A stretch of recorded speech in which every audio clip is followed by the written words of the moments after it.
আচ্ছা, neuro B, vitamin B1, B6, B12। আমি এই যে ওষুধটা দেখলাম, এই ওষুধ নিয়ে আমরা পড়াশোনা করি ফার্মাকোলজিতে। অর্থাৎ আমরা মানে অনেকেই এক্সাইটেড থাকি যে অ্যাকচুয়ালি আমরা যখন থার্ড ইয়ার এমবিবিএসে যাবো, যেহেতু এখন থেকে থার্ড ইয়ারে হচ্ছে ফার্মাকোলজি সাবজেক্টটা পড়ায়, এখানে অনেক ওষুধের নাম শিখবো। কারণ অ্যাজ এ ডক্টর, ফিজিশিয়ান, আমি যখন প্রেসক্রাইব করব তখন তো আমি আসলে ওষুধই প্রেসক্রাইব করব, ওষুধের নাম লিখবো। তো এই জন্য এই সাবজেক্টটা পড়ার প্রতি একটা এক্সাইটমেন্ট থাকে। তো এই সাবজেক্টটা যদি বুঝতে হয় তাহলে কি লাগবে, ফিজিওলজি কিন্তু ভালো করে জানা থাকা লাগবে। এবং ফিজিওলজি ইম্পর্টেন্ট আসলে, শুধু ফার্মাকোলজিতে না, অন্যান্য যে কোনো জায়গায় আমরা যদি বলি যে আচ্ছা মেডিসিন পড়তে হইলে, সার্জারি পড়তে হইলে, সো অনেক রেসপেক্টে আমরা ফিউচারে যতগুলো সাবজেক্ট পড়বো সব রেসপেক্টে কিন্তু ফিজিওলজির মোটামুটিভাবে একটা কন্ট্রিবিউশন কম বেশি আছে। সো এই জন্য ফিজিওলজি সাবজেক্টটা খুবই বেসিক একটা সাবজেক্ট, এবং এই সাবজেক্ট যদি আমরা না জানি, না বুঝি, তাহলে আমাদের লাইফে ইন ফিউচারে গিয়ে অনেক প্রবলেম হবে। এবং এটা আমাদের লাইফ খুবই স্মুথ করে দিবে। যখন আমরা ফিজিওলজি ভালো বুঝবো, আমরা প্যাথোলজি পড়তে যাচ্ছি অথবা আমরা যে কোনো একটা সাবজেক্ট পড়তে যাচ্ছি, সেই সাবজেক্ট বোঝাটা আমাদের জন্য ইজি হয়ে যাবে। আমরা নিজে নিজে এক্সপ্লোর করতে পারবো, আমরা নিজে নিজে বুঝে পড়তে পারবো। থাকে না অনেক সময় যাচ্ছে একটা জিনিস আমি নিজে পড়তেছি, বুঝতেছি, আমার কারো হেল্প লাগতেছে না। এই জিনিসটা কখন হয়, যখন বেসিকটা ক্লিয়ার থাকে। তো এই বেসিক ক্লিয়ার করার জার্নিতে যদি নিজেকে অন্য লেভেলে নিয়ে যাইতে হয়, তাহলে ফার্স্ট ফেজের যে সাবজেক্টগুলো আছে সেগুলো খুব ভালো করে পড়া লাগে, এবং ফিজিওলজিটা খুব ইম্পর্টেন্ট একটা সাবজেক্ট। এই ভিডিওতে কথা বলবো যে অ্যাকচুয়ালি ফিজিওলজি কীভাবে পড়া উচিত।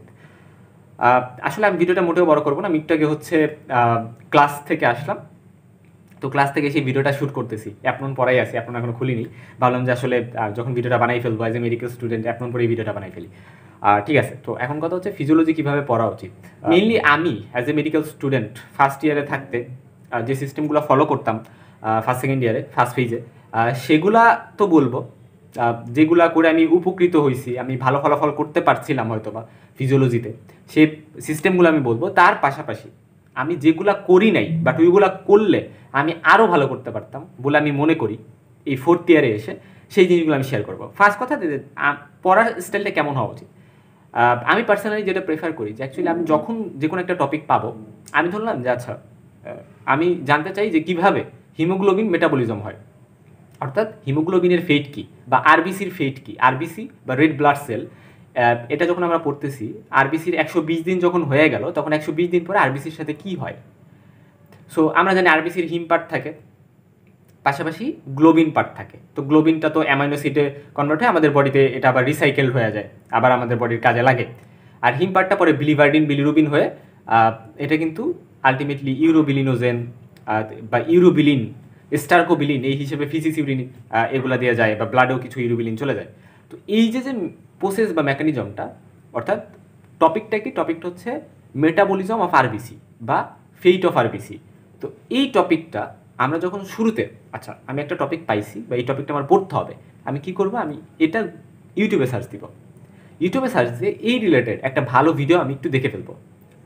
আচ্ছা এখন কথা হচ্ছে আমি কোন চ্যানেল ফলো করব। আমি সবসময় বলি যে actually you will have to be video selective. যে আচ্ছা এই ভিডিওটা ভালো লাগছে, আমি এই ভিডিওটা দেখবো। চ্যানেল সিলেক্টিভ না, একটা চ্যানেলে সব ভিডিও ভালো নাও থাকতে পারে। সো এই জন্য যেটা করতে হবে যে আমি একটা ভিডিও, একটা টপিক আমি সার্চ দেওয়ার পরে সেই টপিকে যেই ভিডিওটা আমার কাছে মনে হচ্ছে আচ্ছা এই ভিডিওতে ভালো করে বুঝাইছে, ওই ভিডিও আমি দেখবো। আমি একটা ভিডিও এক্সপ্লোর করবো না, অনেকগুলো ভিডিও এক্সপ্লোর করবো। সো একটা ভিডিও আমি দেখে নিব বিলিরুবিন মেটাবলিজমের বা আরবিসি মেটাবলিজমের বা আরবিসি ফেট অফ আরবিসি বা ডিস্ট্রাকশন অফ আরবিসির।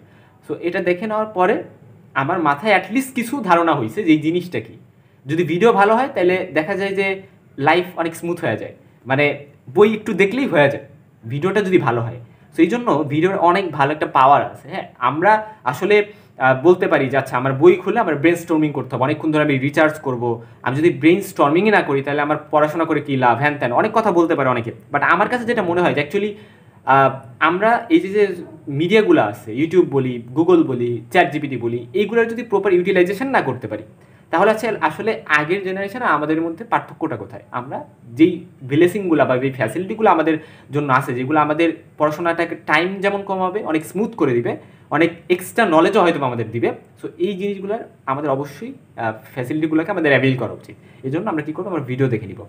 এখন কথা হচ্ছে যে যেমন আমি হচ্ছে ফিজিওলজির ভিডিও বানানো শুরু করছি আমার চ্যানেলে। এই চ্যানেলেই আমি অনেকগুলো ভিডিওস অলরেডি আপলোড দিয়ে দিছি। জেনারেল ফিজিওলজি সবগুলো ভিডিওস অলমোস্ট আপলোড দেওয়া শেষ।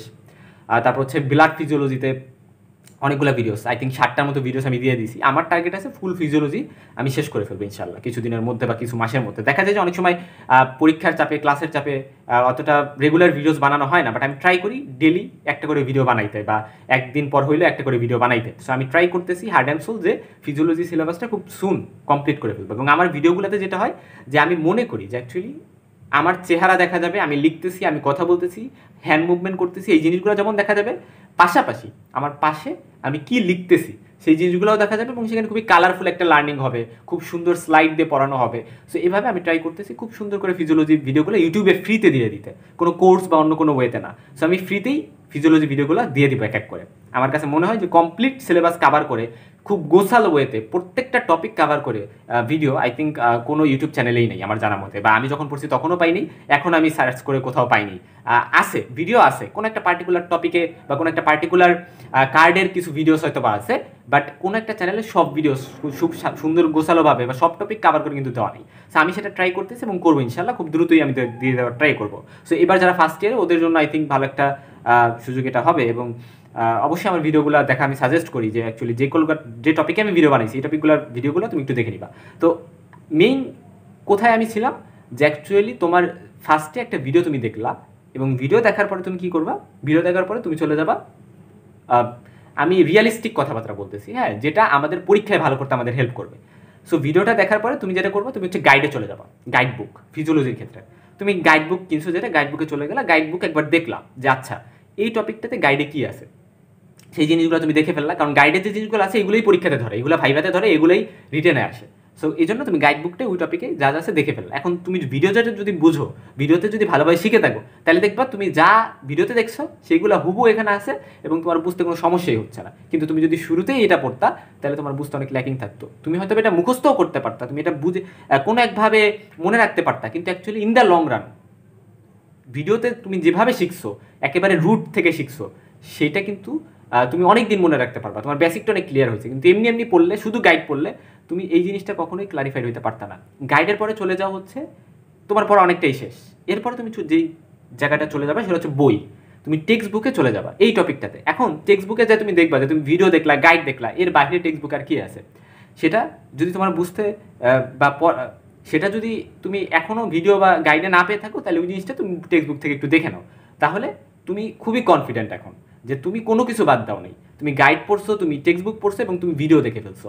সো এরকম সহজ একটা টেকনিক যেটা আমি শিখাই দিলাম, এই টেকনিকটা যদি তুমি ফলো করো তাহলে ইনশাল্লাহ তোমার অনেক ভালো একটা আউটকাম পাওয়া হবে। তবে এখানে আমি কিছু কথা বলি, একটা পার্টিকুলার নাম্বার বা একটা ভালো নাম্বার আছে যারা বলে যে ভাইয়া আমার ভিডিও দেখতে ভালো লাগে না, ভিডিও দেখলে আমি বোর্ড হয়ে যাই বা বেশিক্ষণ কনসেন্ট্রেশন আমি ভিডিও দেখে ধরে রাখতে পারি না। সো আমি কী করবো, আমি তো ভিডিও দেখতে পাই না, সো আমার এখন কেমনে কী হবে। আমি একটা কথা বলি, সেটা হচ্ছে যে ভিডিও দেখার ক্ষেত্রে একটা বিষয় ইম্পর্টেন্ট, যে অবশ্যই ইন্টারাক্টিভ এবং ভালো ভিডিওস খুঁজে বের করতে হবে।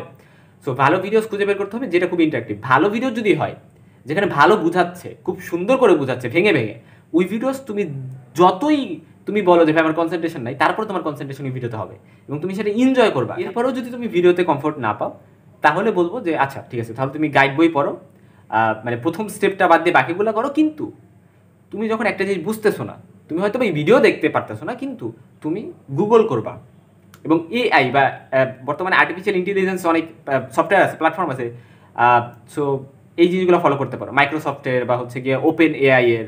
সো এই সফটওয়্যারগুলো ফলো করে তুমি যে জিনিসটা বুঝবা না সেই জিনিসটা সার্চ দিয়ে ওই জিনিসটা বুঝে নিবা। সো এইগুলো অবশ্যই ইউজ করবা। আমি চাই তুমি অবশ্যই বর্তমান যুগের জিনিসগুলো ইউজ করো। এগুলো যদি ইউজ না করো তাহলে তুমি আগের জেনারেশনেই রয়ে গেছো, তুমি অনেক কিছু থেকে মিস আউট হয়ে যাবা।